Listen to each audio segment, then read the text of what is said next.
pour tel produit. Mmh. Premier constat, parce que vous avez étudié les stratégies de ces lobbies pour tenter de convaincre l'opinion et les décideurs. Nous vivons aujourd'hui sous l'emprise du doute, un doute qui profite à l'accusé plutôt qu'aux victimes. On peut donner l'exemple du Distilben, peut-être, vous montrer comment le temps écoulé entre les premières alertes et la prise de décision a été long, ce temps. Instiller le doute, ce serait le point commun aux différentes stratégies mises en œuvre par les lobbies.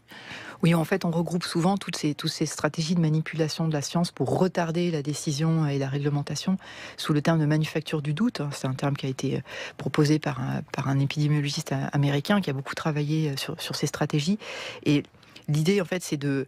Quand il y a un début de consensus scientifique sur le fait qu'il y a un problème sanitaire ou un problème environnemental, c'est de créer artificiellement une controverse, une impression de controverse, de la pseudo-controverse, et donc de transformer, on va dire, ce qui est censé être le moteur de la science, qui est l'incertitude, repousser les frontières de l'incertitude pour approcher au plus près de la vérité.